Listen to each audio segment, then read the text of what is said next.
What's up, everybody? Welcome back to Process Sports Radio. As you know, I'm your host, Justin Pooney. I have two special guests joining me today, Lally Tour and Dampy Broad, the guys who are on Apna Hockey, a South Asian-based hockey network that aspires to connect and mentor South Asian hockey talent. As well, they have received accolades globally as they won the 2020 Willie O'Ree NHL Community Hero Award back in September, which is awarded to those who make a positive impact on their community, culture, or society through the sport of hockey.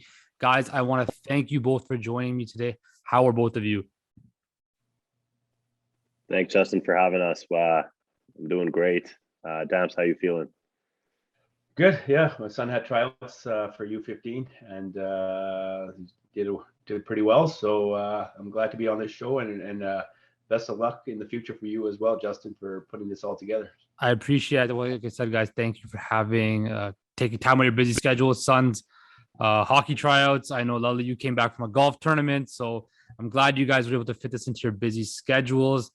Let's just kind of just jump right into it. I'm a really big proponent of the process of things in life. That's kind of why I named my podcast Process Sports Radio, because I believe everything in life, it's not given to you, it's a process. So quickly, just tell me about your guys' journey growing up around hockey. Whoever wants to take the floor first can answer that. I guess I'll go first. Dabs, is that cool? Yep. Nope. That's perfect. So yeah, I grew up here in Edmonton, Alberta. I guess the person that put me in hockey, I have to credit my dad for that. He came in the early 80s to Edmonton from Punjab. And he saw like Gretzky, Messier, a bunch of these guys winning cups. Became a huge hockey fan. And then when I was born in 1992, I guess he had his eyes set on me being on the ice. And when I was 4, went to a garage sale, picked up some equipment. I was on the ice, and that's how it kind of started for me. So you just missed the Gretzky era. Just missed it like that much. Yeah. I do remember a few games like on TV, but I did miss the Gretzky era. But it turned my dad into a big hockey guy, so I'd have to credit Gretzky for getting him into hockey as well. But yeah, it's crazy. So I mean, when I played, I was typically the only South Asian kid playing. The only time I played against a South Asian kid was we did this like all-star game out in Vancouver. And we played against Kevin Sunder, who was actually drafted, I think, 10th round to Buffalo Sabres. And he was quite the talent, right? And, back in Alberta, again, the only kid of South Asian descent to be playing.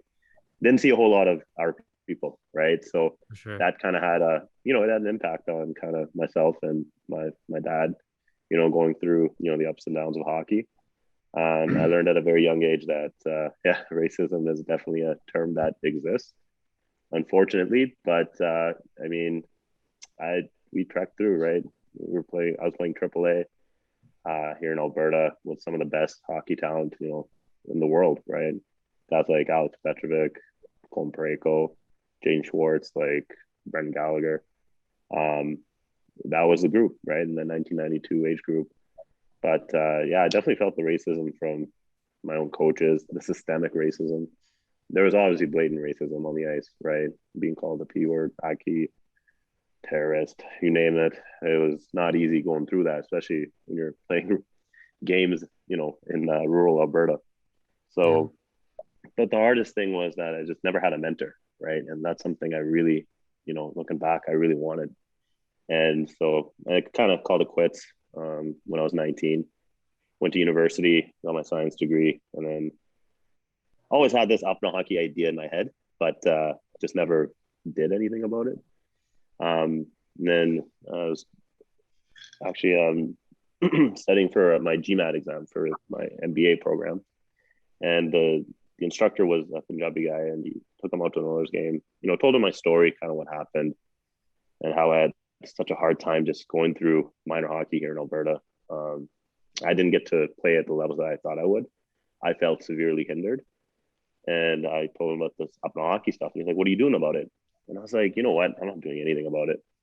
He's like, what's the worst that can happen, right? If you don't try, you're never going to succeed. And even if it doesn't work out, at least you can say that you tried, right? Next day after the game, printed out some cards and we did our first event. at the Edmonton Nugget Kirtan here in Millwoods. And ever since then, it's just been an Instagram page that we, just highlight South Asian players, make sure that everyone's connected. We always call ourselves a network because we connect our South Asian hockey community. That July, Damps reached out. I knew who Damps was, right? Damps is one of the OGs in our community. After Robin Bawa, I think he was a handful of South Asian players that went pro, right? So he's one of the OGs. So when he messaged, I gave him a call right away. We met in Red Deer, and I guess the rest is history, right? Like, we do camps, we're in conferences, we talk about racism. Currently, talking to different teams. We got an Oilers program coming out in February, Calgary Flames program coming out in February as well. And yeah, after Damps won the award, it's crazy. Again, it's the process, right?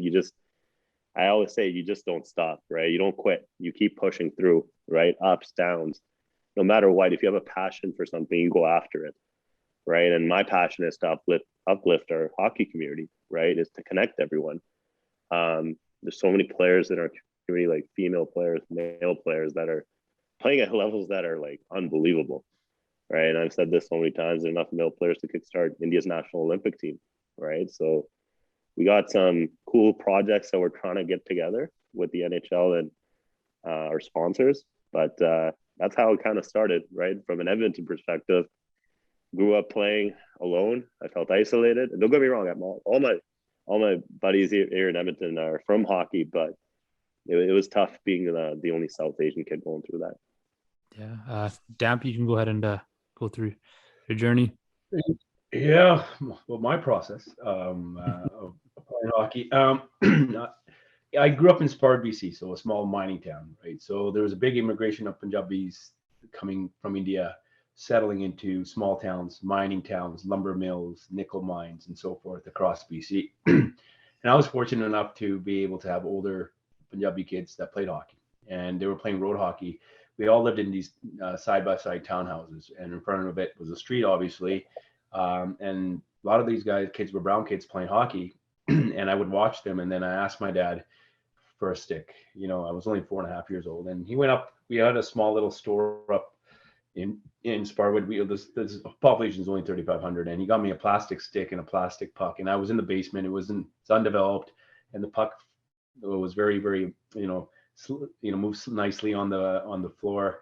And there was a milk crate, and so I kept shooting. And I still have a picture. I just don't know where it is of me playing. And then for me, I was fortunate enough to have older Apna kids that were playing ice hockey. And there was at least 5 or 6 Apna kids, some kids as old as 5 years older than me that were playing. And that's how I learned to play. Is one of my buddies, he actually passed away earlier this year. They go, Tander, can you take Dampy out to skate? And he took me out. He was only 10 or 11 years old. And he took me out to skate at a rink. And 15 minutes later, I knew how to skate. And, I had a little bit of, in Punjabi, this is hard. I had support, and I had somebody that's helping me out. So I was playing Atom hockey, where 4 out of the 5 people on my line were Apne, right? So, so I had a little different start, right? Because in a small town, I was lucky that the parents with older kids put them in hockey, because our community does follow what other people do. They do follow. Obviously, if something positive is happening, like look at the industries we're all involved with, it took somebody to take the lead. So it was easy for me. So my first 2 years of playing was typical learning and development, and just having fun with it. My third year, I was playing with the older kids, right? And that's where my parents got more and more interest in it. Their favorite sport when they came to India was the fake wrestling, right? I shouldn't say fake wrestling, or the entertainment of wrestling. So, and my son and daughter still love wrestling right now, right? So the national, the wrestling network is always on. So, like a little different than Ludley, like I said, I grew up with a lot of Afghans, right? And for me, I spoke Punjabi first, and I was in ESL classes. So there was a lot of what I was doing, what other kids my age were doing, or younger, because it was told for us to speak Punjabi and all that kind of stuff. And so we're all that helped out with the parents putting the kids in sports. And so as you got, as I got better and more elite, if you will, you did face racism from kids. You hear words that you didn't want to hear and all that.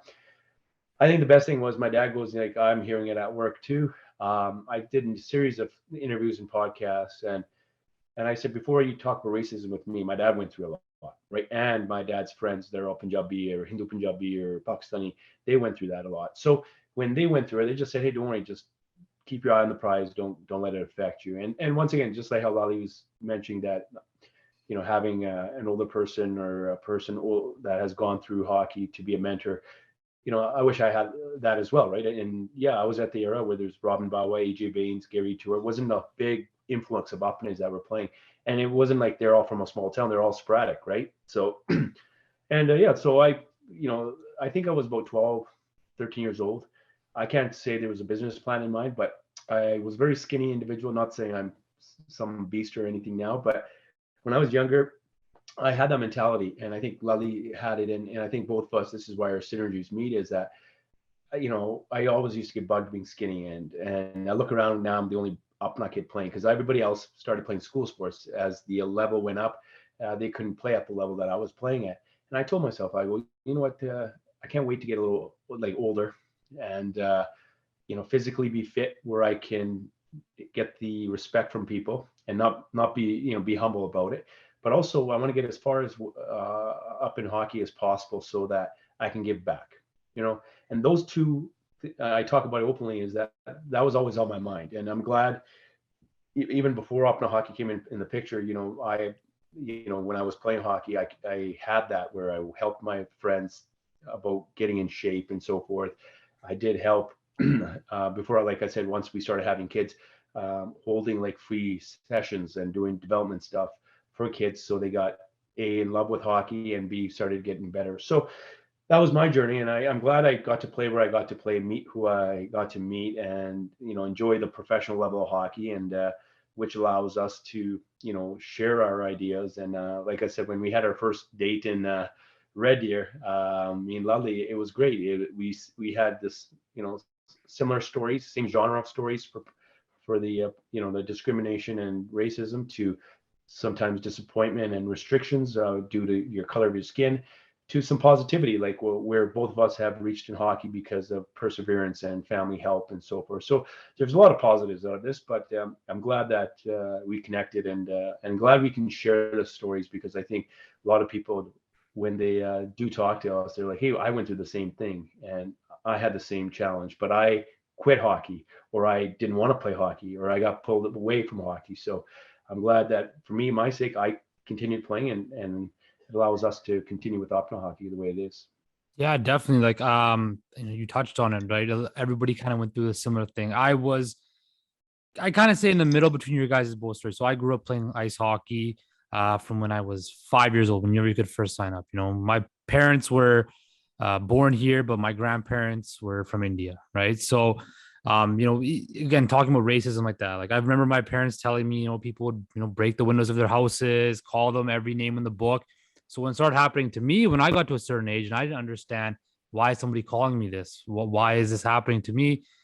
Then you kind of realize, and I was only like 10, 11, 12 years old when I first started, and you realize that the previous generation had it worse, right? In a certain aspect, right? And same thing as you said, Dampy, just keep with the eyes on the prize. But I also find it really interesting how you guys had two kind of separate childhoods within hockey. Lali, you were predominantly the only, South Asian guy on your teams, and Dampy, you had 4 of your 5 guys on your team were Punjabi, right? So I find it really interesting how you guys' synergies connected at that aspect. You guys had different come ups. I find that really kind of like a completing a circle type of thing, Mm-hmm. right? So my next question is kind of going back to your guys' journeys in hockey and your come ups. Is who are some of your biggest role models, whether that's personally or even in hockey? Or I guess for me, like a role model, I always looked up to my dad. Like, I mean, I think my dad was kind of like he was my rock right through it all. It was really tough. It wasn't a whole lot of role models that I'd have, like, be able to talk to or anyone, but out of like, just someone that I admired, someone that I grew up watching. I always say, hey, I've only had, I think, one favorite player, and that's Alex Ovechkin for me, right? Like, Ovi was his character, right? Is very different than a lot of NHL players. He shows his personality, his characteristics, his passion for the game. I remember like for AAA, I hated going to games. I would usually just get benched, play like 2-3 minutes, but I still try to pump myself up. I'd watch like Ovi videos on YouTube, right? I'd say like, from what kept me kind of, I guess, looped into the NHL kind of as a fan. I think Ovi really kept me in hockey, right? I'd always try to find toe curves, just like him. His style on the ice is very vibrant, right? And I guess I really didn't have any, close role models I'd look up to, other than my dad. But I wish a guy like Damps was there, when I was going through, AAA, and I think that's where the synergy was, right? Damps was, an OG. He played through the system. He's been, playing at high levels, and he dominated the West Coast, right? So having a guy like Damps when I was, 13, 14 would have been invaluable, right? But yeah, I guess like to answer the question, who was like actually a close role model? I didn't have one role model, from coaches to parents, not one single person that I'd look up to other than my dad. Dabs. All right. Well, the token answer is your parents, but for my parents moved to here from India, right? And they were the youngest out of their siblings. So I got to say, for my dad obviously for sure, because ever since he was young, when I was young, he would always play with us too. He wasn't a dad that just drove us to hockey, or my brother to school sports, or got us equipment, or he was right in there. He was just another friend as well. Like I wake up in the morning and like, all right, eat something, and then we'll play 21. We'll play one-on-one basketball, right? And he taught me the Desi style of volleyball. We had a swing set that we weren't going to use, so he kind of expanded it. He put hockey sticks on the outskirts of it to make it into a net. He could use garden hoses for the lines. So he taught me how to play. And I think all these little games that I play with my dad that were, from volleyball, like it's just one-on-one, and then our friends would come and we'd play. And again, all my friends knew that and we had a huge yard where like my dad would play. They're like, Uncle, play this. And he played football, road hockey for sure. He learned how to play road hockey with all my friends and all that. And he always wanted to go against me because he felt that, he can toughen me up by pushing me around and all that kind of stuff. So, and we had a basement, and, we didn't have Walter Gretzky's hockey rink outside. We never had an outdoor rink in our yard, but I was always in the basement downstairs, and he'd put me in net so he can take shots on me and all that. So, it'd be hard for me to say my dad wasn't, because even now my dad skipped my generation. He plays 21 with my son, 21 in with my son, one-on-one basketball with my son, and daughter too.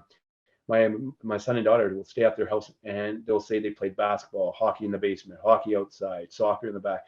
So he's always doing even these gimmicky games with them, like volleyball while they're on the trampoline, and that really helps with their motor skills and connections. So my kids just don't go to my parents' house and just watch TV or get bored. They're always involved, and my mom is very active as well. So, and obviously got to give my second, maybe not in that order, but like my mom was really good. Obviously, as a parent, I'm a parent now, and making food and all that kind of stuff was important, but she was just really good there on the supporting part of things. She wasn't just a typical mom where like, oh, watch out. She would give me pointers on how to do, where to be on the breakout, and be aggressive and so forth. So she wasn't this typical mom that was oblivious to hockey and just supported me. She knew the intricacies of the game, and Lolly's met my parents and especially my mom. So just to see an Indian mom born and raised in India and really embrace the game of hockey, how can she not be my role model? And now she comes to my son's, at tryouts. I seen her earlier today, and yeah, they're very proud of how my mom broke down when she seen my son all dressed up in a bow tie and all that, just because I went through that. So both parents are definitely my role models. And I think for any celebrities, I have Wayne Gretzky for sure. I read his autobiography twice. I love the fact that he was the most strongest player. He used his IQ, the brains of the game, how smart he was, how he made others better, how he's very unselfish on the ice, and just how he thought the game. And which father would want their kids' hockey IQ or sports IQ to be high? Not just hockey IQ, but sports IQ. And so, just watching Wayne Gretzky play, and I'm Lully's way younger, 16 years younger than me. I got to see him win 4 Stanley Cups and how he played and all that. I'd replicate them, or how tucking my jersey in while he was playing road hockey and all that. So I got to wear 99 and once in my life during a game, and it's great. And I think the other guys are Steve Yzerman for sure, and Joe Sakic, just the humble, the way, and the good leaders they are. Mark Messier is another person. so hockey's a big hotbed for role models for any player growing up. My son has his role models, but there's another role model, Gurdas Mann. I loved his music. I can understand Punjabi, the lyrics and all that, and I loved all of his songs. So I liked how he put all the songs together, and the songs had meaning. So it really, and when I tell people that Gurdas Mann was my role model, like, do you understand the lyrics? Do you understand the words? And I do, right?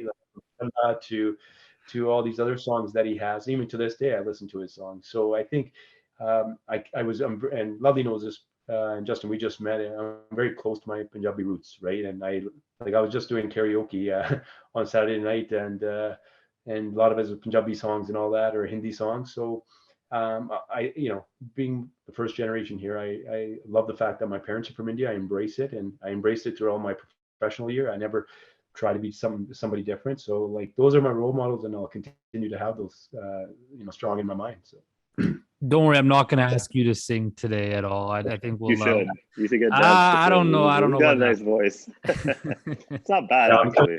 I was very surprised. Okay. Great in the shower and the voice, but once the water shuts down, I'm brutes, right? So I want to go back to the story about you talking about your mom getting into, because I have a similar thing. So my mom grew up playing sports as well. She was very active, and as I started playing hockey, she got into it as well. Except she was a yeller, right? So I think I was in like peewee or bantam, right? I could always, like, she would give me like a death look if I was playing bad. So you come on the ice, I see my mom, and she gives me the death look. So that's when I know I'm not doing well. And I finally got old enough. And one time I just said, stop yelling at me. I don't want you to come to my games anymore. You stress me out way too much. Right. And my dad's laughing in the background because he knows that I'm never going to tell him not to come, because he's my ride always. And he always gets on me at the games too. But I had to tell my mom, stop coming for at least a year, because she stressed me out way too much in the game of hockey like that. But like I said, both you guys touch on your parents. I think, for myself at least, reflecting on my childhood and stuff, is that some of the stuff you miss the most is just like those drives to the hockey rink with your parents, right?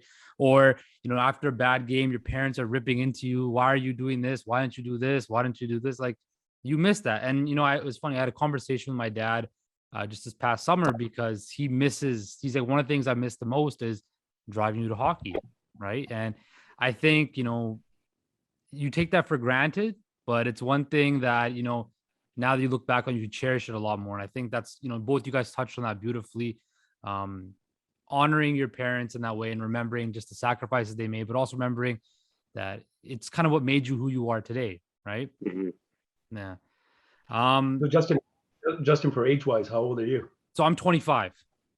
So you're like, for between you and Lovely and I, like, I get to experience what we just talked about, right? So Justin, myself and Lovely, we've been all in the same boat, going to games with our parents, hearing the positive sides if you played well. No, you never heard anything positive you played well in my car. I thought about it. I'm like, wait a minute. When it's positive, it's normal. When it's negative, it's a storm, right? So all three of us have gone through that, right? And between three of us, I can now, my son's 13. No, I'm living what our dads used to do, right? So, yeah. You pick up my son's in his suit because he had 2 inter squad games. He's in the AAA group, right. And we're driving, and I look over and I'm like, first of all, he made the AAA group, right? So there'll be another cut here in the next little bit. And I look over, I'm like, this is how wicked is this? Is that before I used to look all the way back, and he'd be in a baby stroller picking his nose or just looking outside. He'd just have his hands where now he's sitting right beside me in a suit, getting ready to compete for his position, right? So, and you learn so much from your parents' interaction with you, because here he's got a dad that's played pro hockey. Here's his dad that I'm his head coach. I work with him all the time. How do I relay communication to him to pump him up, or to just give him confidence for that, right? And you learn from the parents the do's and don'ts, right? So uh, a lot of the, yeah, you know what I mean. But yeah, no, I'm living through that right now. Exactly what we talk about. But now I'm living through the other side, the dad side. So I experienced the kid side, but now I'm experiencing through the dad side, and I catch myself like how am I going to communicate this aspect? And but so far so good. He's a pretty good kid. He listens, and Lully's obviously met him more than a few times, and he put him in his position to be on the AAA group. So and like I said, he's going to make mistakes. And funny thing is, guys in the NHL make mistakes, and Everybody. but the special part is going to the rink with him, and just seeing him with his bag over his shoulder and walking into the rink. And for any parent, that'd be special. And I'm hoping that in the future, if he's on a podcast and he's on with you, maybe later on in his career, he says my role model is Marc-Andre Fleury, and he doesn't mention me, then you straighten him out and say, hey, your dad's role model. Don't worry, we'll play the footage. We'll play the footage of this where you said your dad's your hero. It only makes sense, right? Yeah. So you guys kind of both touched on some of the hardships you guys went through. Is there one single issue or one single struggle that was really hard for you to overcome? And if so, how did you overcome that? I think I don't think I ever overcame my demons or Okay. kind of what I just left hockey. That sucks. Like I actually just left it because I didn't want to deal with it. Right. And I kind of I gave in, university was around the corner. I was like, I'm just going to focus on something else. But that is a regret, is that I didn't push through. And I think if I had the right people around me, I would have kept going. Right. If I would put my time and effort into it, right? Off season training, everything. And it was just the same story every tryouts, right? It was like a group of coaches that were literally following me from organization to organization and just cutting me right away with no reason other than me just being me, right? And it was deflating, right? It's like a punch in the stomach every time when you're, working hard in the off season and you're putting in the time and effort to get better, and you don't even have a shot technically at making the team that you want to, or making that impact on a season so you can propel and go towards your goals, right? That's kind of like one regret, but it was a tough time. But I think with Apna Hockey, I think it's come full circle, right? Apna Hockey gave me an opportunity to give back. Meet a guy like Damps, meet a lot of good hockey players, right? And they let me post about them. We show the community what they're all about. When there's females playing scholarship hockey across Canada, right? That's crazy. Girls from our community are playing scholarships, earning scholarships and playing hockey. If we're able to showcase this and show the parents in our community, show other girls that are playing that, hey, you're not the only one, right? You're not alone, right? There's others like you that are excelling, and you should know of them, right? Say if there's any these programs that we're creating are all to connect and get create these environments where parents can talk to other parents in Punjabi, right? So the kids know that there's other players of the same color, right? And we're all in this together, right? We can be that voice for them. Like I was voiceless, I was nameless when I played, right? And we want to make sure these prominent athletes that are coming up, they have a name, they're showcased, they're marketed properly through us, right? So it's all about making that impact. But yeah, back to answering your question about some tough times through my career, like there was never a sense I wish I could go back and just keep pushing through, right? But that's my only regret. But with Apna Hockey and what the impact we made now, it's been very satisfying using all those hardships and turning that negativity into a big fresh breath of positivity, right? With Dams. You know what you said about you're on that age 18, 19, you just quit, right? I find that in all my life that story is so, like, I've heard it 1,000 times, right? Yeah. Somebody who's from our community grows up, plays sports from whenever they are, and then they get to that age where you feel like, well, I can't go anywhere else further because you don't have that voice or that mentor that you've mentioned. to take you to the next level. Even myself, like sometimes I wish I continued to play hockey, but like you said, you get to that certain level at that age where it's like you got to make a decision. Where am I going to go? Am I going to go the school route, or am I going to get a job, start my life like that, or do I continue this this passion, this love of mine? And 95% of the time we go either school route or get a job and do something else new. And I think one of the things that somebody once told me was, he's like, in our culture, the Punjabi community, you're always taught up to games are good when you're a kid. At a certain age, you got to decide to get up, go to school, get work, pay a mortgage for the rest of your life, have kids, get married, and that's it, right? You never get to pursue your passions, and not a lot of people get a chance to do. And I think that's why I reached out to you guys, is because as somebody who's watched not played hockey, but played a bunch of different sports growing up, I always knew sports wanted to be a part of my life somehow. Right. And to see two people from my community who look like me, come from similar backgrounds like me, do that, it's truly something that I want to do when I show people, hey, you can have a career in sports. It is a pathway, right? Just like business or the trades or being a medicine or whatever, it is a viable career path. So I think what you guys are doing is it's trailblazing, and it's great to see. We just want to be able to open doors, right? Like, I mean, at the end of the day, if it's inspiration or motivating people to get into the sports world, I know me and Dams always say this, like, apne lok ne ki nahi kita, right? Like, that means what haven't our people done, right? Exactly. We're in politics, doctors, lawyers, developers, right? We start from the bottom, we get to the top. I think sports is like the one industry that our community is, they're starting to make some moves, right? Especially in hockey. You see it in, soccer, baseball. There's a kid out playing for BU from our community. It's crazy to see how many kids from our community, even globally. Like, I mean, Bayern Munich has Sarpreet Singh, right? He's a New Zealander Punjabi, right? And he's playing in one of the best teams in Europe. And how can we connect them, right? How can we let our community know that they're actually there, right? Because Dams went through it. Robin Bawa, AJ Baines, Gary Tour, Raj Tour. There's a few of them that really played at that high level.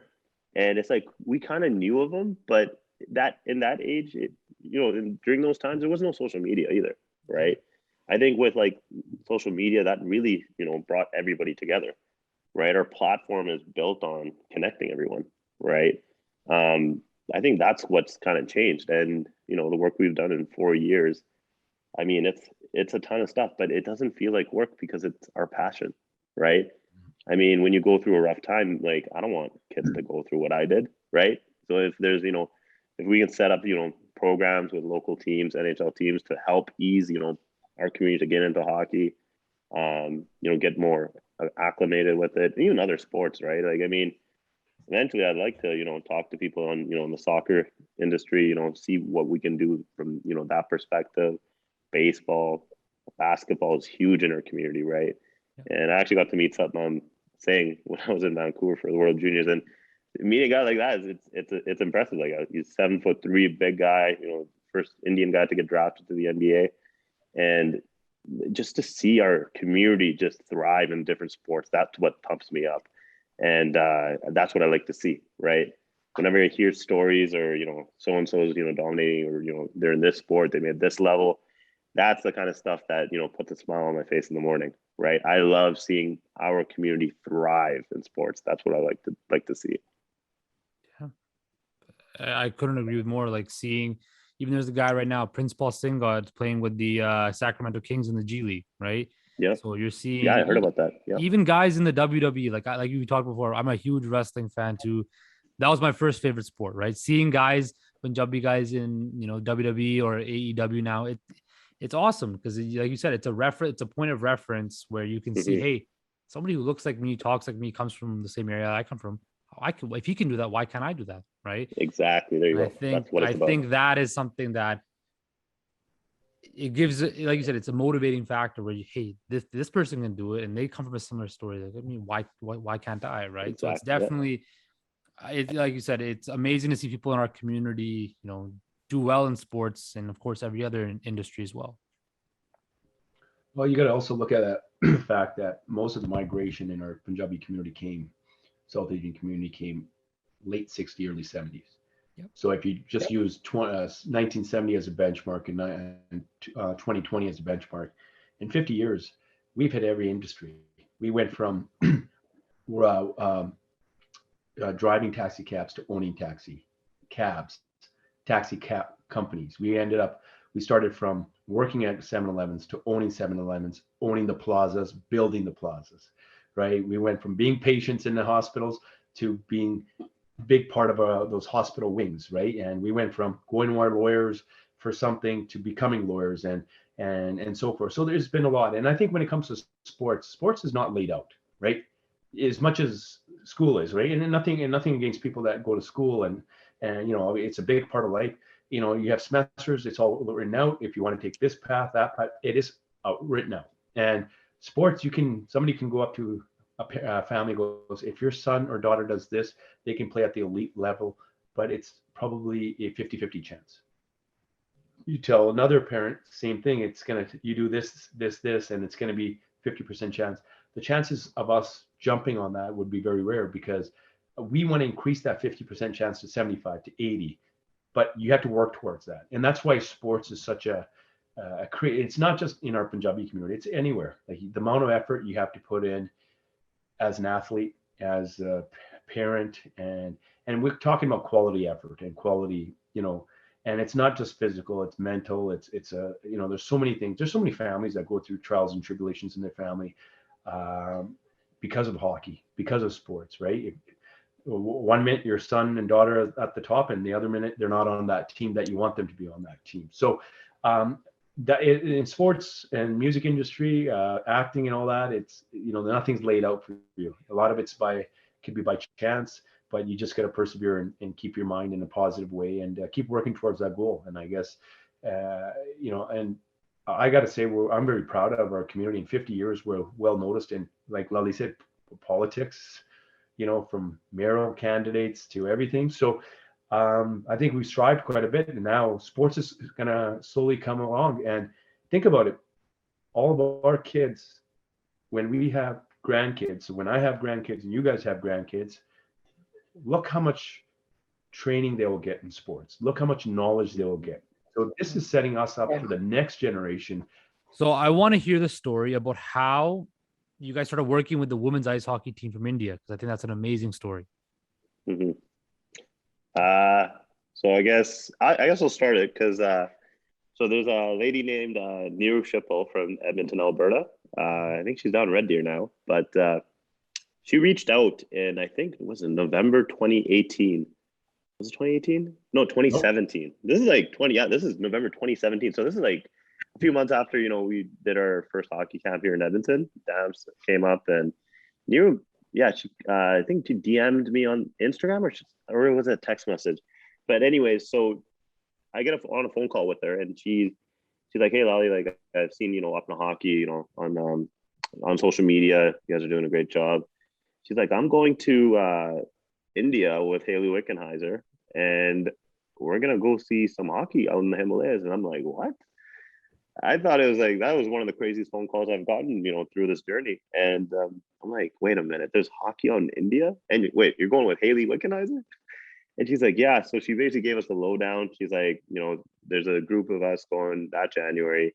There's hockey on the Himalayas. There's a whole women's ice hockey team that competes and represents India. And Haley Wickenheiser, obviously she's the Olympic gold medalist. I don't know, we always say she's the Wayne Gretzky of female hockey. One of the most decorated, 100%. And her, Andrew Ference, the former captain of the Edmonton Oilers, Stanley Cup champion with the Boston Bruins, he was a part of that group. Neeru, who actually owns and operates a few McDonald's, I think down in Red Deer now, and she was a part of that group as well, that got in touch with the NHLPA, and they donated a bunch of equipment during their trip down. And during that trip, Neeru's like, once we're coming back, like, we're bringing this team, to North America. She's like, "We're bringing this team out to Vancouver and Calgary. and then Calgary, obviously, for Haley Wickenheiser's tournament. Um, and kind of when she came back, she's like, "Hey, we're doing a fundraiser in Surrey." I told Damps. We rallied a few players, Tyler Sandu, Sean Dosanjh, of the UBC Thunderbirds. We brought them out to the fundraiser. We donated some money. Hockey Night Canada Punjabi was there. That was our first time meeting them. And like we did some fundraising. And yeah, from there on, me, Niru, Damps, Geep, Damps' wife, we were part of the planning stages of, how, where are they going to stay, where are they going to eat, accommodations, everything, airfare. And it was an awesome experience. Like I know when they came, it was, first of all, it's one thing is to play sports, out in India. It's another to be, a woman and play sports. I thought that was an amazing thing. And, the girls out there are very passionate about hockey. They do a lot of stuff with, NHL players, different organizations. But the whole experience when they came, it was awesome. Me and Downs were behind the bench. I think they scored their first North American goal with us behind the bench, or the first four, I believe, that game. And it's cool. It was three, first three goals, and it was eye opening, right? And it just tells you that, as much as we think that hockey is just a North American sport, it's not, right? It's very global, more global than I think most hockey, North American hockey executives or hockey people know of, right? I think ball hockey is huge. Inline hockey is massive. And Damps was going to talk about his trip that he went down to India to go see the girls, and the inline hockey in Punjab. Like, I mean, hockey is everywhere, right? It's just what kind of form is it, and which one do you want to play? And I think that's something that that hockey needs to understand, that it's not just on the ice, right? It's on inline, it's on street hockey, it's ball hockey, it's it's out in India, right? And Damps was just in Spain for an inline hockey tournament, and it's global, right? I think it's time to accept that and kind of just capture all that. But I'll let Damps talk about more of the experience with the women's team. Yeah, like I think it was in June after that whole fundraiser. When I was at the fundraiser, I knew a few families. One family I know is that I coached their son, and they were like, "Would you be involved?" I'm like, "Sure, why not?"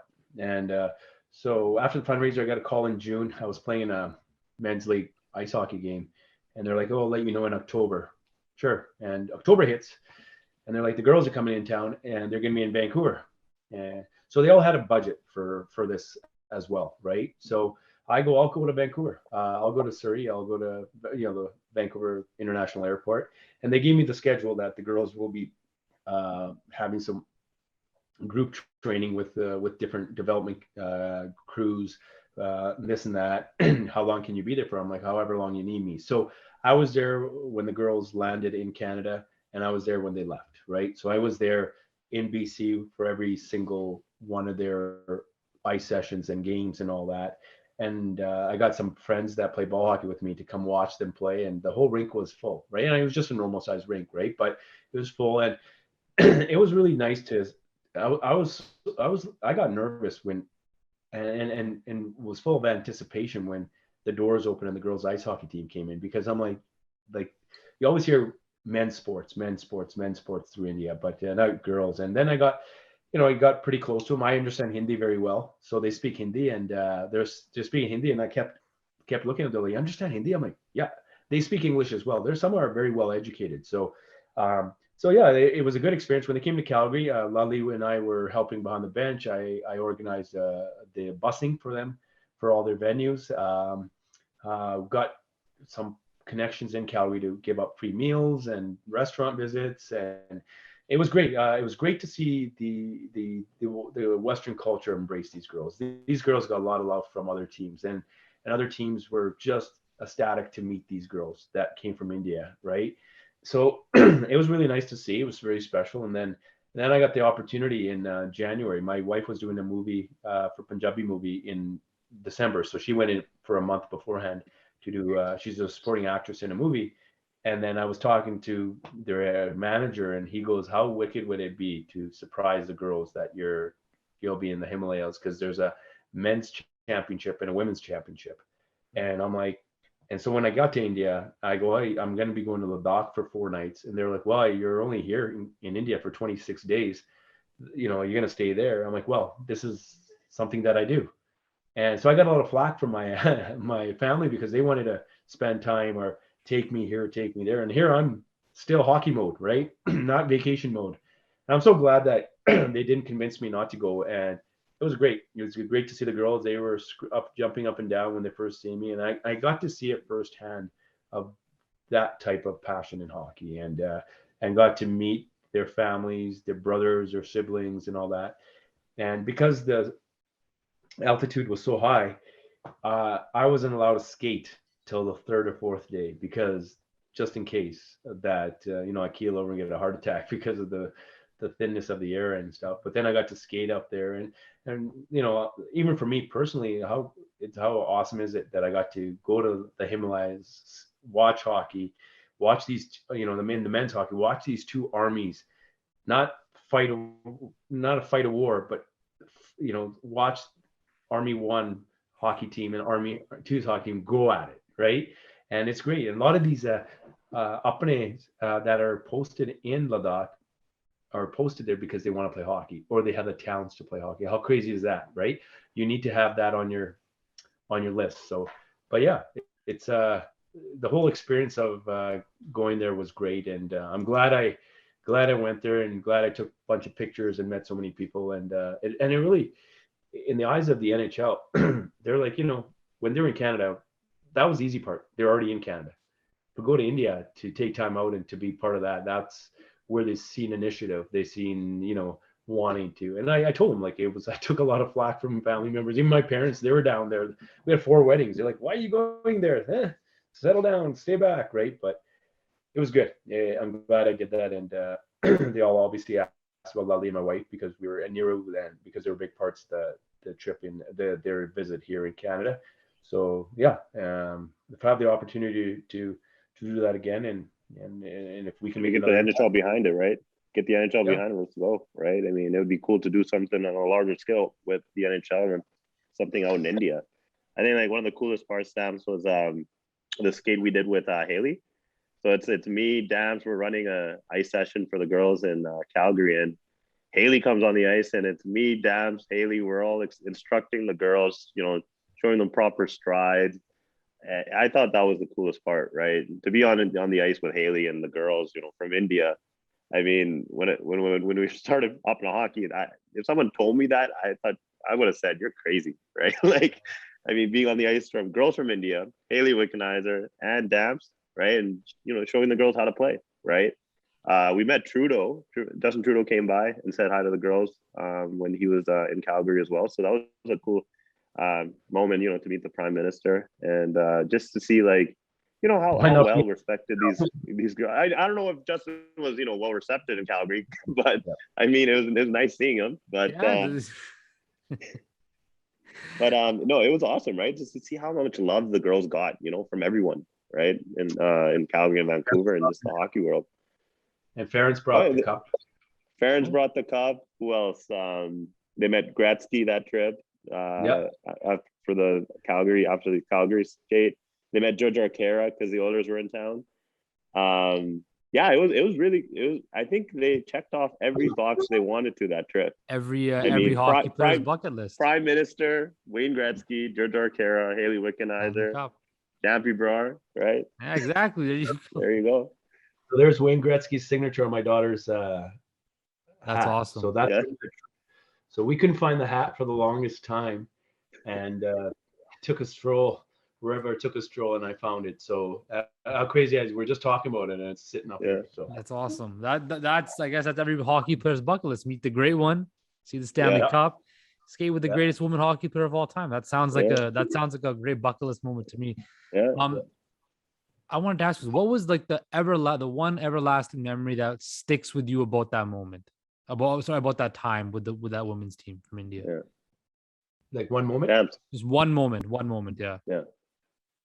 I know which one it is for me. I think it's when they scored their first goal. I was gonna say that. Yeah, I think we're very alike in a lot of things. Like Me and Dad, I was jumping up and down behind the bench when they scored. I was so happy. Like, I think and the girls, like, the girls were going nuts, right? Like, I mean, that's their first goal in North America. And Yeah. I'm like, and there was two more after that. It was a close game. Like, Yeah. it was so much passion. 100% Dance. I agree with you. That's the one moment I will remember, regardless of, seeing Gretzky, Judge, Trudeau, Haley, Stanley Cup, all that. That was the one moment that I will forever remember is and then we all after the game they taped the pucks, right, and they wrote on the pucks First goal, whatever. Pull it up. Yeah, first goal. That's awesome. I have the picture. Yeah, I have the picture. And yeah, like Luddy and I probably, and we didn't even rehearse this, is that in any league. So, when you play in the AJ and you score your first goal, right? You can have an assist, but just scoring a goal is just something about it, right? You can score 4 goals in an NHL exhibition game, but that regular season goal, right, that sets you up. I think, like when they scored their first goal, and remember, we're so used to be on guys' teams where it's like, it was like the burly, you're so used to that. Yeah. And when we heard the screams, and and there was like a couple other coaches on the bench too, and being part of history, if you will, right? Like that's their first goal an Indian hockey team has scored in Canada, right? And you're not just standing in the stands watching, you're involved in the, and for me, I was there in BC. I got to know the girls. We went to dinner and they would ask me all these questions and about family, where I'm at from India. So I had a good rapport with the girls before we came to Calgary. And they're a little bit closed circuited where they were hoping that I was going to continue to be as close with them in Calgary because, that's where the tournament was. So the games in BC were just games, right? They had a schedule, but the Wick Fest is what they were really hoping for. And they're like, are you going to be in the bench? And they knew the certain structure that they have, that they're very tight-knit group when it comes to coaching staff. So I was like, I hope so, but to be a part of the bench and to be, I remember me and Lud looking at each other. We had our faces like down, like it just, there's so many emotions that go through your head, right? That through your mind, that you're part of this, you see it, and all these other fans are seeing it.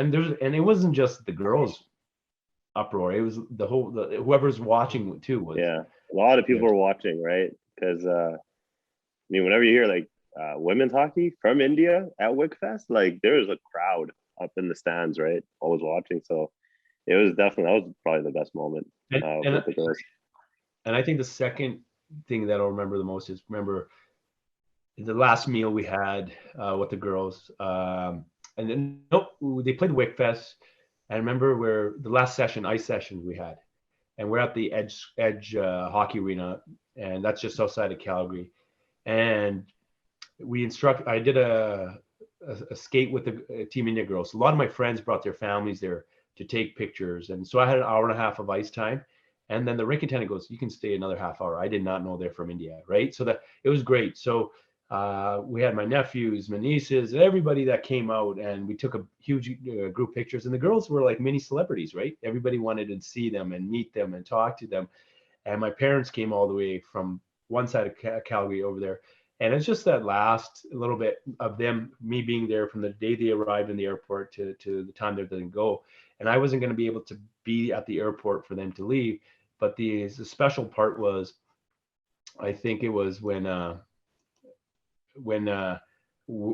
last speech I gave from my end, like to say, hey, thanks, because I have a daughter too, and I want to give them all the opportunities to play sports and do whatever. And it just like my voice started to crack, and the pauses in the last talk were more, and I seen the girls just put their head down, and some are crying and some are sobbing and all that kind of stuff. So you get attached to a group very quickly, and that for me, it was a special moment because I got to be part of their development, if you will, and their hockey careers.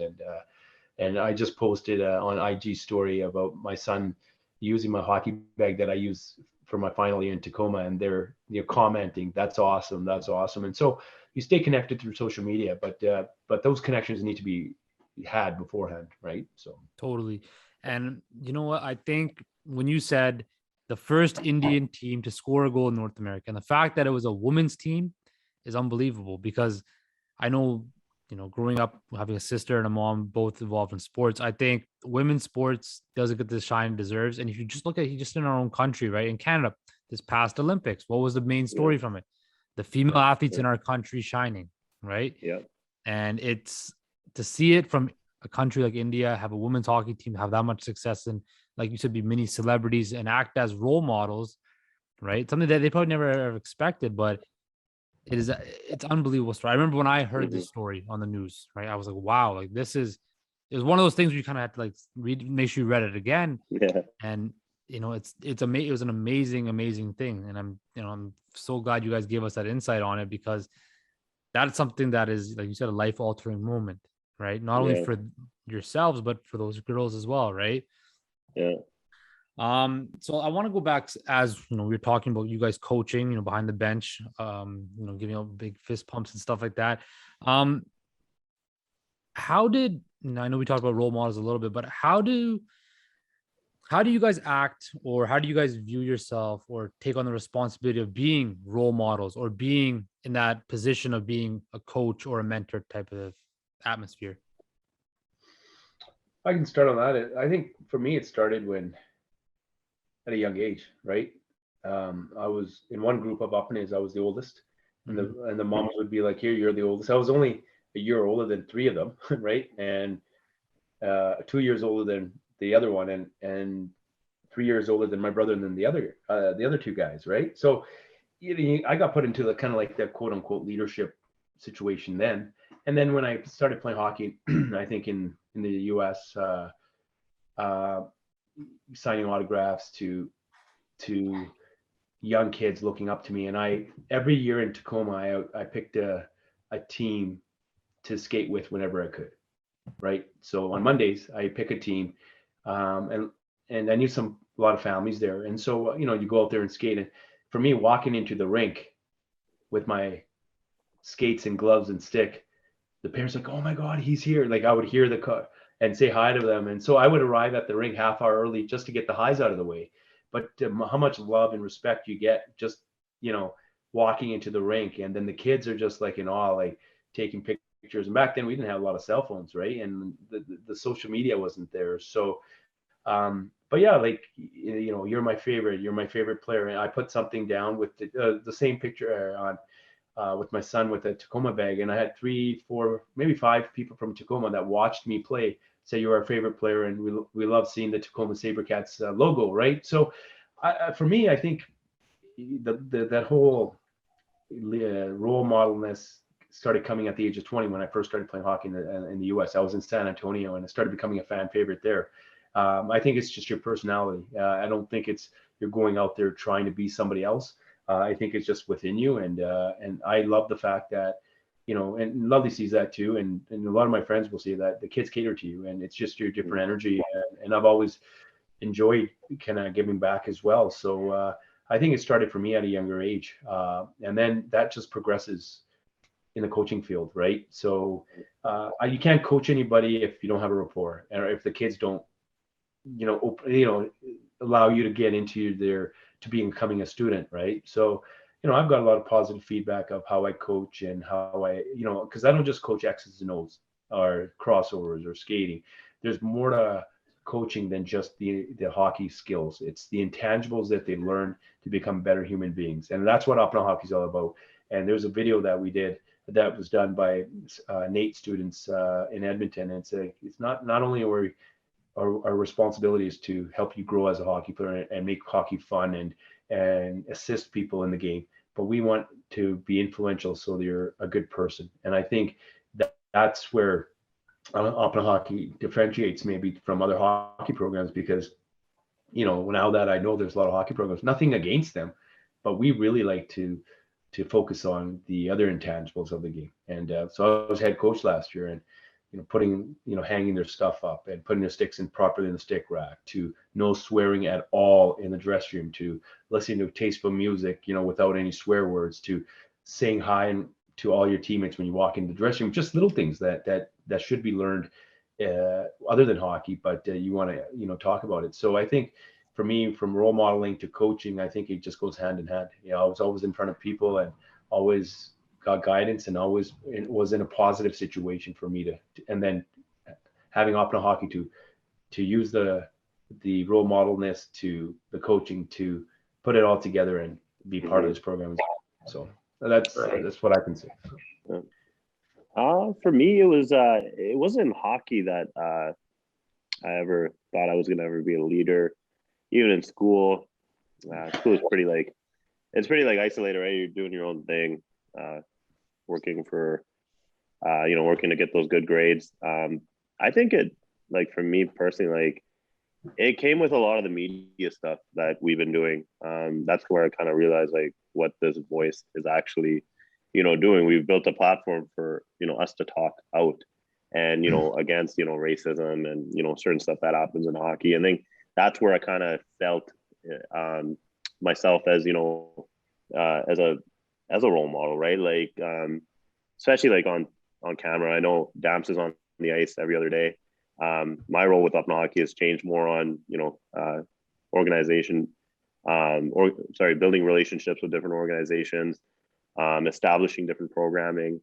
And I find that, on the media side, like I've been invited to quite a few conferences to talk about, our work, our platform, and kind of just what we do other than, just being on the ice, right? Like how Dam said, right? So creating good kids, that, will contribute to society eventually, right? And it's this whole platform is to get more kids into sports, right? I mean, at the end of the day, we want these kids to be occupied, after school with and be around good kids, right? I mean, I know there's a lot of stuff happening out in the Lower Mainland. And we have these conversations with, different organizations like Kids Play, Cal Dosange. Dams is doing some work with the Calgary chapter. And it's about getting these kids involved in sports and keeping them busy so they don't have to, go down a dark path that unfortunately some kids in our community do. But as for, being that role model, having that voice, I think, when I talk, on TV, on radio shows, on this podcast, I think that's when it started clicking is like, okay, this voice has to echo what we do. Right. And it's not about, just hockey. No, this is much bigger than us, right? This is about our community. This is about minorities, right? I mean, look at the social climate that's been happening in the world, right? Yeah. From the Black BLM to, Asian hate to there's so much stuff happening. And I find that Apna Hockey just kind of grew with the social climate because we didn't have a voice when we started, but it just became louder and louder and louder, right? Mm-hmm. And now we talk about, minorities in hockey, how can we diversify the game? And I got invited to a conference that, talked about the Black community and, their history in hockey, the Indigenous community, what they went through. I talked on behalf of the South Asian community and what I went through with Dams, what certain kids went through, right? And it's about respecting and understanding what different minority groups went through and then having that knowledge and having that, that understanding that, hey, like when we talk, it's not just about us. It's not just about, on ice development, creating NHL players, creating professional hockey players. No, it's much bigger than that, right? It's about having that voice that's going to impact the community and make sure let everybody know that, hey, if there's discriminations, there's racism, there's all this kind of stuff happening, we ain't backing down, right? We have a voice too. And it's awesome to see, the platform that we've created to have that voice. And I think that's what I'm really proud of, right? Just creating a platform for our people, for minorities to speak out and make sure that everyone hears us. I don't think you could have said it any better. Like, as we all, visible minorities in this country or across the world, experience, racism on a daily basis, right? Whether that's through workplace, sports, school, whatever, right? And to have a platform that, like you said, no, it's not just grooming people to become pro hockey players, the best hockey, but better people, right? And that gets lost in the shuffle a lot, especially in sports, where I find that it's always about, well, my kid has to be the best, right? My kid has to be, the best player on this team. They don't care about the other less than sports kids. And I will always say that my biggest lesson that I've learned in my time playing sports is it's not so much the skill that I learned and stuff like that, but it's the friendships I made, right? Mm-hmm. Some of my best friends now are from sports, right? Yeah.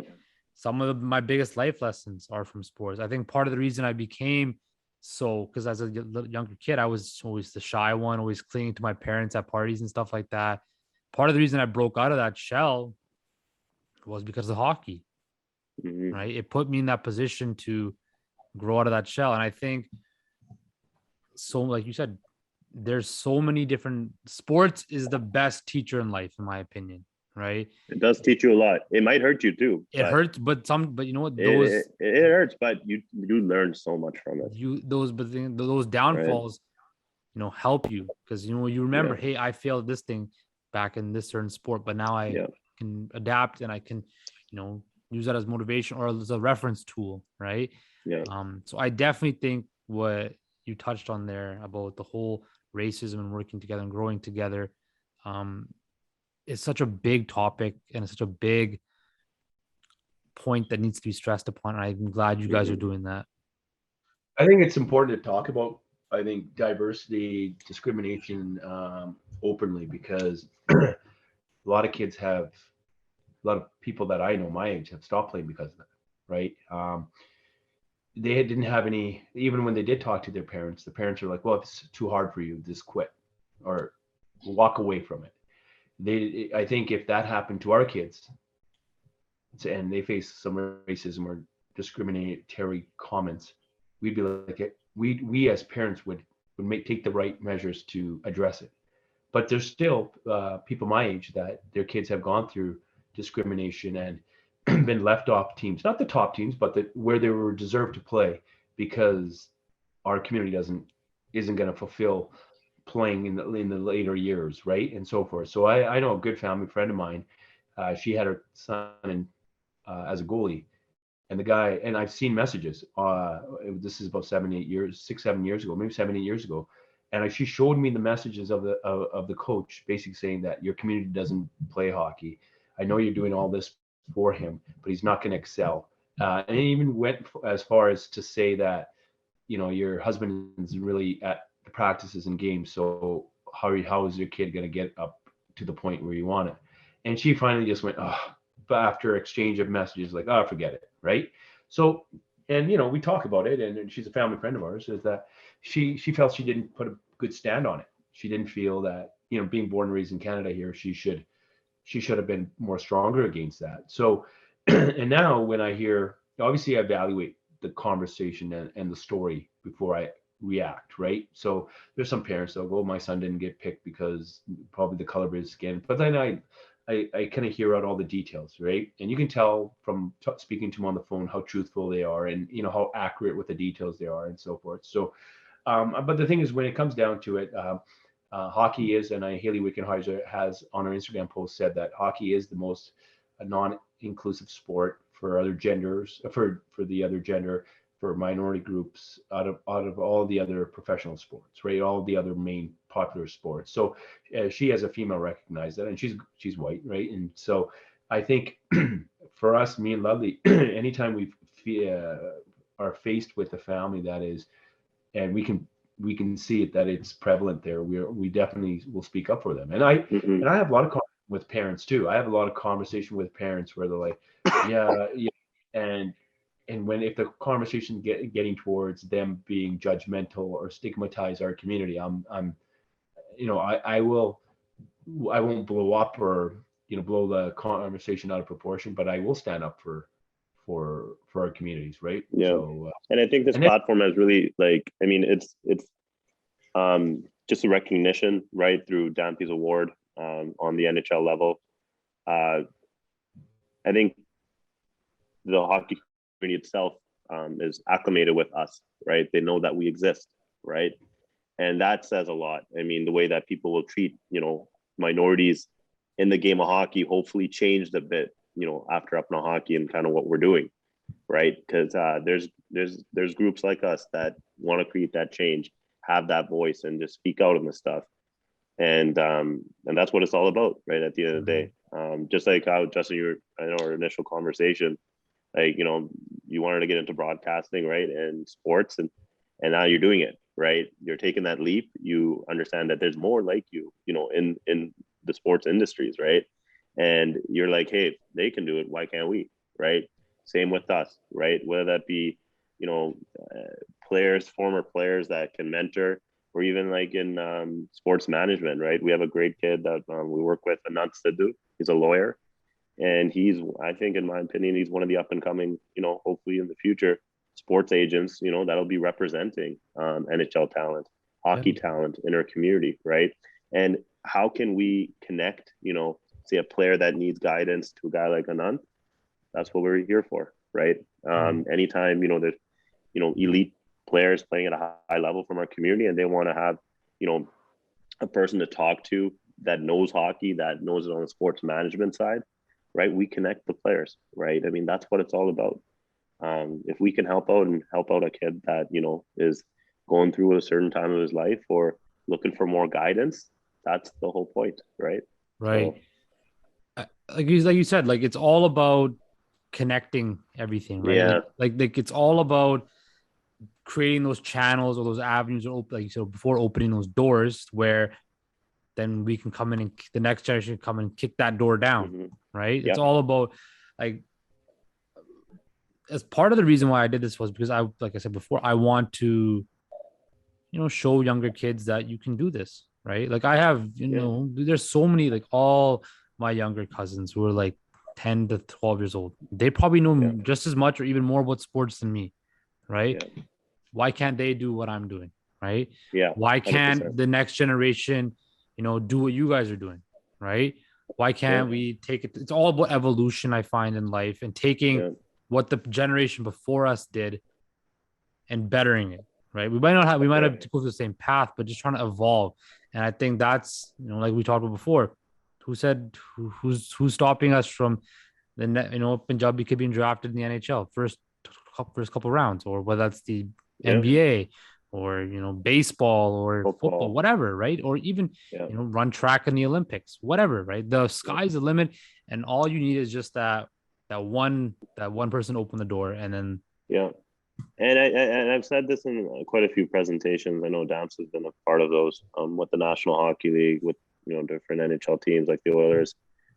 We need to create these channels, right? Where I always use Nav Badia, the super fan from the Toronto Maple Leafs, Toronto Raptors, and how the NBA basically empowered this person who is just a fan to become such a big face for basketball and in our community, right? More kids probably got into basketball after, you know, Uncle Nav has, you know, been more of a face for basketball, right? And I find, like, you know, the National Hockey League has to, you know, start working on these channels, right? And Apna Hockey is a channel, right? We're a gateway to the South Asian community. And if that, you know, if we're empowered, right, with the NHL award, with, you know, certain programming we want to establish, that means more kids will come and play. More kids will enjoy hockey. More kids will become fans of hockey. Right. That's what it's all about, right? And I think the NBA does a wonderful job. I think Uncle Nav is doing like awesome. He's just in the Basketball Hall of Fame. He just got elected to the Basketball Hall of Fame. Basketball Hall of Fame. And he's such a great ambassador of the sport. And he's opening up doors in our community. I know kids get involved into basketball because of him. And he gives back, right? And the biggest thing is the NBA has made him a face, made him a staple, right? And seeing how that league treats minorities, and it's very similar, right, with the NHL and what we're trying to do with them, right? We gotta put these faces out there, right? Because I mean, as Caucasian or white as hockey is, Ampi is more recognizable to South Asians than, you know, an white executive in the NHL, right? Absolutely, 1,000%. So, I mean, more kids will get involved. More kids will get involved because of Judge Arcara, Dampi Brar, Robin Bala, right? Hockey Night Canada Punjabi. That's how you create these channels, right? It's just all about empowering and, you know, understanding that our community is big, right? We got 1.3 billion people back home. I mean, our goal for Apna Hockey is to get all these athletes together and start talking about the men's Olympic national team, right? Yeah, We can definitely compete, right? I've 100%. sent it out. I've sent the roster out to NHL coaches. They're like, there's no reason why these kids can't compete in the Olympics, right? If they're Right. allowed to represent India, and they all got lineage from India, right? Whether it be Exactly. parents or grandparents or great grandparents, it's all about growing the game, and I think that's the best way to do it. It's just we got to get the right people involved and get the NHL and the AAHF behind this too. Exactly. And you look at Yeah, world soccer, right? All you don't need to be a yeah, citizen of that particular country. You just have to yeah, have a lineage to there, whether it's your yeah, parents lineage. or your grandparents, right? Yeah, And like you said, there's so much talent in our community in hockey. I've seen it yeah, growing up firsthand. Like I was yeah. not a very, I was a decent player, not like a high end player that had any aspirations of playing professionally. My mom kind of killed that dream when I was really young. I remember that's a whole other story, but just seeing, like friends of mine who, played junior hockey, who, went far in hockey, like these guys are good. Like these guys, are very good. And why can't they, compete for Team Why India can't they? that can compete with anybody in the world, right? Yeah, Exactly. So I think, hopefully that eventually does happen because yeah, you said there's a lot of, even in like, I always refer back to soccer because my family's very, very big into soccer. hmm That, I grew up in Surrey, right? And every summer you go to the park, the biggest Punjabi soccer tournaments you will ever see, right? hmm And there were so many talented kids, so many talent parents that were involved. And why can't they, go any yeah, further? Right. yeah. And it's just like you said, we just got to have those, continue to have those We have to conversations and build that have awareness those where conversations, build awareness, build those networks. exactly. Lots of stuff happens, in our community. Sometimes we get sidetracked, and I got an honor to meet Michael Baines, who wrote Hooped. If Yeah. you I had ever heard of Michael the on my book. show. Really, Michael's on your show. So I was Yeah. actually, my cousin married his sister, so I got to meet him Okay. Yeah. at the Yeah. wedding a couple weeks ago. Yeah. And Michael's the same. His story is like, I mean, grew up in Surrey, right? Had a friend that played basketball. He got into the wrong side of stuff, right? And if we have role models in our community to keep these kids, on track, Yeah. that's what it's all about, right? Exactly. What Like, more do we need, right? exactly. I just read Michael's book over the summer, and Yeah, when we talked before, it was such a relatable story. yeah, Young Indo-Canadian kid, goes up loving sports, but gets caught up in the wrong thing. yeah, And that's the thing. Like you see a lot of people in our community, especially the younger kids, that yeah, they see this one's path and they see all the, the glitz, the glamour, yeah, and that, that thing. But yeah, what's it? I forget who it was. I think it was Lamar Jackson, quarterback for the Baltimore Ravens. He told these yeah, kids from his inner city, you can have all that things you see in those videos and all of that, but you can use sports to get it, yeah, right? 100%. I And I agree. think that's a message that can be sent to Yeah. our community where if you want all those things, right, you can achieve You those can things. you can get, I mean, you can achieve whatever you want, right? In sports, if you work hard enough. But at the same time, it's like these kids in our community need to look up to athletes, right? Athletes, academics, right? I mean, they should not be looking up to gangsters, right? At the end of the Exactly. day, it's not good for our community. It's not No, good for our community as a whole, right? I mean, they should be looking up to guys like Georgia Arcara, Sage Barar, right? She plays soccer for Yale, an Ivy yeah, League school out east, right? Kids in our community should be looking up to these athletes, right? And be say, I want to do that, right? Instead of getting on that dark path that exactly. And I that we think all know about. hopefully, like, somebody is watching this and they see that, you can do something through sports or you can do something through academia. You can do something with your life that doesn't involve going down the wrong path, right? Yeah. It's not about always getting the quick buck. It's about learning how to become a better person, but also seeing yourself hmm grow and Exactly. then reap the. I always find I'm a firm believer that if you go climb a mountain high enough, when you reach the top, right, it means something, right? When you run Yeah. a marathon and you need to come last in the marathon, but you overcome that barrier and you reach it, you feel accomplished. If hmm you take the gondola to the top of the mountain, it's not going to be as accomplishing as climbing it, right? Yeah. It's, I agree. I think like having these conversations is so imperative because, like you said, it's such a big issue in our community. Yeah. 100%. I agree. Right. We got to Has get these, as we got to showcase these athletes, right? Let our Mhm. community know who's really You out guys there. are doing that. Yeah. and it has to happen at a young age because when they hit a certain age, if they learn from parents, and it's bad to say a lot of it's learned behavior from parents and adults that they're around, that Bassa is everything. The money is everything. Mhm. Nice cars are everything. Bigger houses are anything. And they hear conversation on the phone.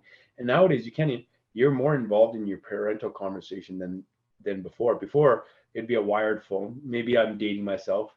Um, it wouldn't be speakerphone, right? Now you're in the car, somebody calls you, and anytime a person can reach out to you. Before they would call your house.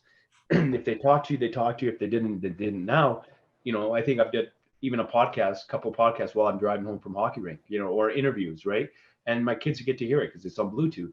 And now, if your parents going, oh yeah, that guy bought a G wagon. Oh yeah, I was thinking about getting a BMW. What is going on in the head of the kid? All they're hearing is what their dad wants to get, right? And now the kid's in the conversation. He's 12 years old, like, yeah, no, dad, get the Lexus. It's way better, right? And now it's great to talk about that. I think if if you put yourself in a position, but if the kid's going to learn where that's coming from. So Mhm. if the parents are always talking about, oh yeah, so and so bought a big house, a 5,000 square foot house, oh we're looking for a lot to buy a 6,500 square foot house with a pool, and the kids, like I'm saying, if it's influenced by the kid and the kid's going, yeah, dad, and we need like a basketball court in the basement. Oh yeah, we can, like, you should be focusing on teaching him and her that, hey, in order for us to get this, we do this and we do that, and it's hard work and so forth. But there's a lot of conversation. I have my nephew. He's 23 years old. He's trying to start like an Apna Hockey style in soccer, and he's hearing conversations with the kids that he's working with is all materialistic stuff. Yeah. Well, my dad was doing this. My mom was, it's more like the fathers, right? Especially with athletes, is that, and there's so much and I know Lali and I had a lot of these conversations. There's so much competition between our families. As much as even our generation, which we would see competition with our parents, it's still with us in our Yeah. community. And there's so much, jealousy is one thing, envious is one thing. I envy that my friends that have grandparents, because I never grew up with grandparents. I'm not jealous. I'm just envious. I wish I had them. But when people are blatantly jealous and bring the jealousy so they can be better than the person that they're competing against, and they'll do whatever it takes, and a lot of like the drugs and the bad choices that kids make, they're learning it from somewhere, and if it's the parents are involved or they want to be, just so they can showcase that they're in a higher tax bracket, right? So it's all starts and with the parents, right? And if at a young age they know that Sage Brar is a soccer player, or there's X amount of hockey players, and I think for Upton Hockey, one of our goals has to be is how do we reach out to the 6, 7 year old Mhm. that are starting hockey, starting soccer, starting basketball, starting their life in sports, right? How do we kind of break it down and do like a course with them where they can go online? It's like a video game or something to teach them, hey, like if you do sports, these are the positive things you can be. First, a good person, and then a good role model, and give back, like,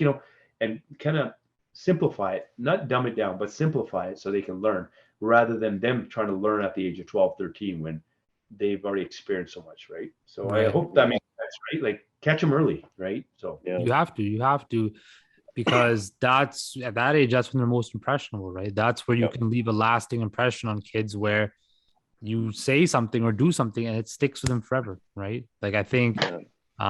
it's all about capturing that imagination and showing them, like we said before, just showing them there's so many different options out there, right? You don't have to go down that one pathway, right, where it's doing whatever means necessary, but Yeah. you can reach any amount of success you want, but you can do it in the right way, right? Yeah. I 100%. think And it doesn't have to be just sports. You can do that in anything you education, want. volunteering, working with your parents, right? Or through sports. There's so many different avenues, and just kids that impressionable stage need to understand that they don't have to turn to that, right, to Yeah, accomplish their goals. right. Oh, so it's good. I just have a couple more questions left. Yeah. What is next for Upper Hockey? What is some of the goals you guys have going forward? Yeah. So we've been having some really good conversations with, we got a couple programs actually I'd like to share. Mhm. We got a Bauer first shift program with the Calgary Flames. It will be starting in February. We'll be making that link available on our social media platforms.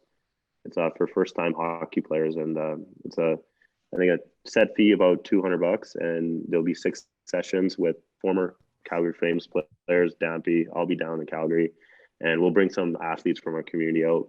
And it's basically a program for kids to just get into hockey, get the equipment, and then Hockey Calgary is going to be there, and they'll be able to integrate these kids into their respective minor hockey systems. Right. Very similarly, we're going to do the same one with the Edmonton Oilers in February as well. So I'll be up here, Dam's going to be up, and I'll be bringing out some prominent South Asian hockey guys and former Edmonton Oilers, current possibly Edmonton Oilers will be coming out on the ice. 6-week session once a week, and from there, I think if it works really well, we'll be doing it with the Vancouver Canucks, Toronto Maple Leafs. Hopefully, eventually establishing a Apna Hockey program that is dedicated, to our community with the local NHL teams. That's a goal of ours to do. So, I mean, we've got a great opportunity with Bauer and the National Hockey League, the NHLPA, Hockey Canada is a part of this initiative for the first shift program. And then we are also going to be planning some initiatives that are going to be more concrete. I think we're at a stage where we've been talking for 4 years about, bringing these athletes together, and we're finally a registered charity federally.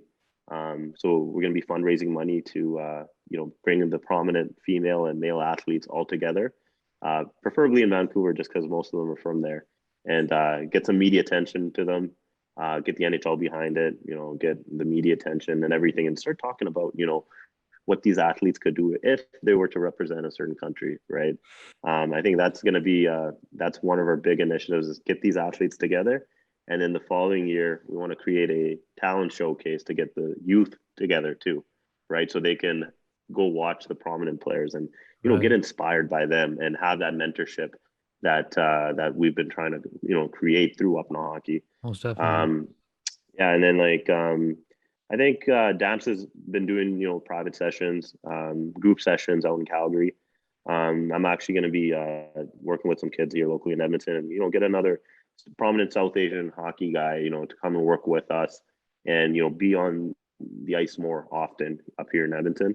But if we can get some, partnerships, with the Oilers and get some concrete, programming, we want to create those environments where, kids fall in love with hockey.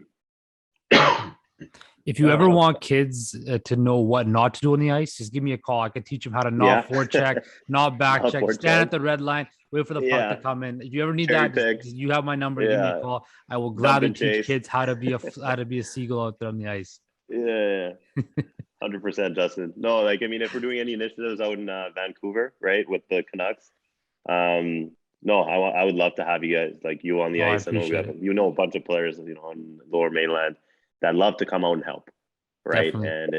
And it's not about me being in front of these kids. It's actually about them being in front of these kids, because they're the ones that are they're the faces of South Asian hockey, right? Totally. I'm just the one that kind of want to just create a network for our community to flourish. Totally. So my last question, it might be the easiest, but it might also be the hardest, is I asked everybody, what does sport mean to you? Damps? I think for me, it was a way of separating myself from the daily normal life and just doing what I love to do. And I can say that from playing ball hockey to taking my kids to hockey to doing hockey sessions. When anything that's related to hockey, I think it's just so fun.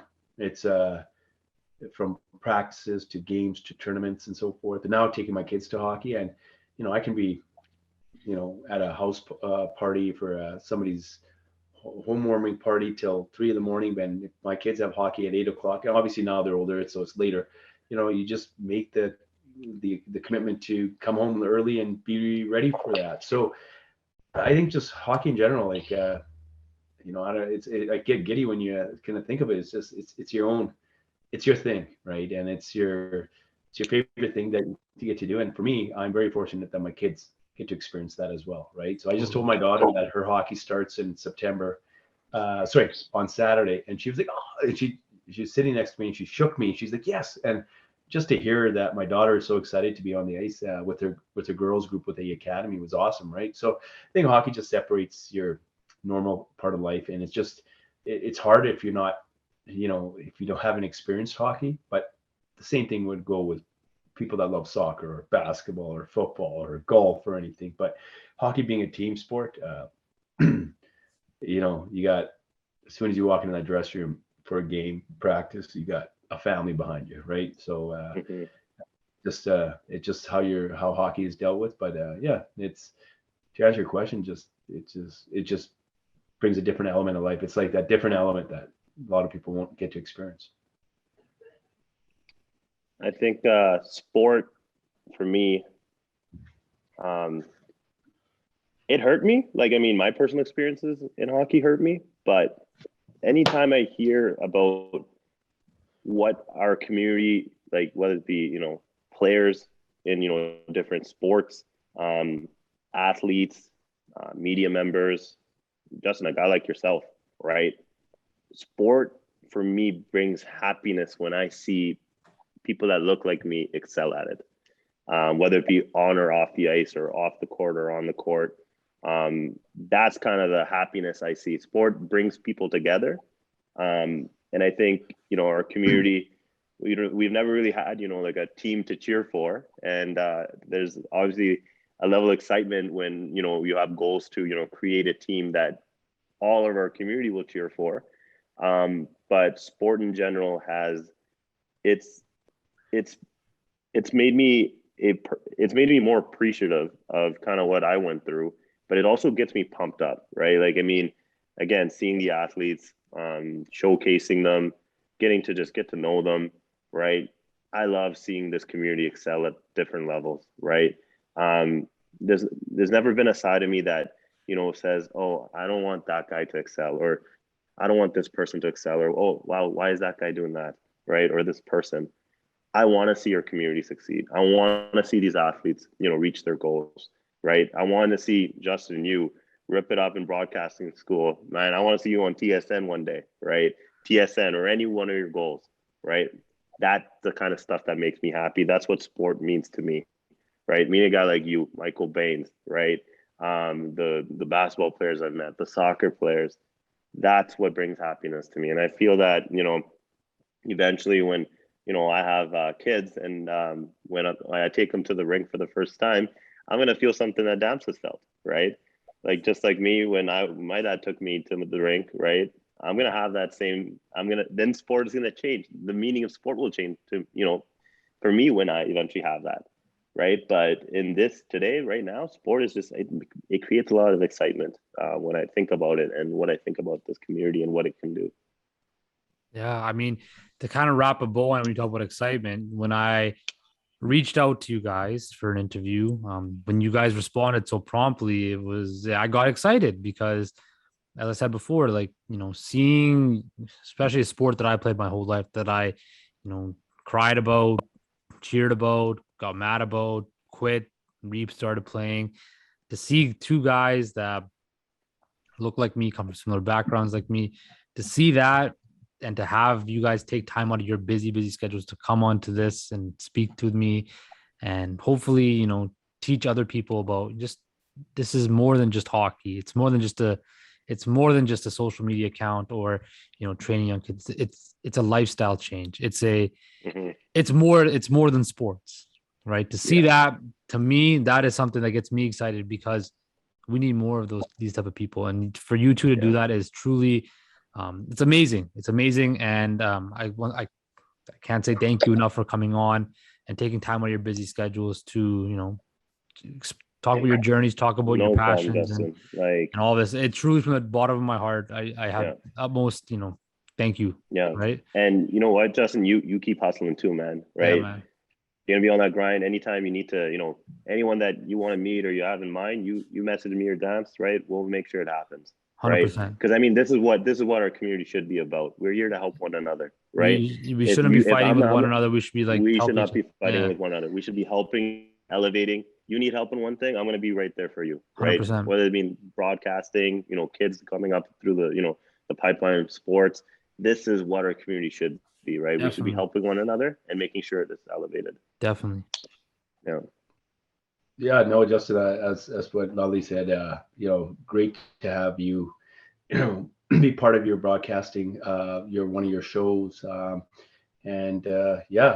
You wish you all the best, because you're making a mark as well as a South Asian in that field, and it's not easy. We wish the best. And obviously, as a person that played hockey, we can all relate to the positives, the negatives, and but the thing is, we were on this journey together. There's a reason why we're on this show and all that kind of stuff. And there's positive energy between all of us to help our community, to educate our community, create awareness where we can all go together and help the game of hockey and sport in general, right? So that's awesome. 1000%.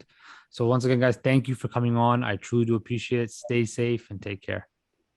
100%. Thanks, Justin. Like I said, guys, great conversation with the guys from Apna Hockey, both Lully and Dampy, on the South Asian community, the sport of hockey. If you like more of their content and want to see more, please follow them on Apna Hockey on Instagram. As well, if you like my content, please like and follow me on Instagram, Twitter, Facebook. Please like and subscribe to my YouTube channel, and stay tuned for more great interviews. Thank you guys, and God bless.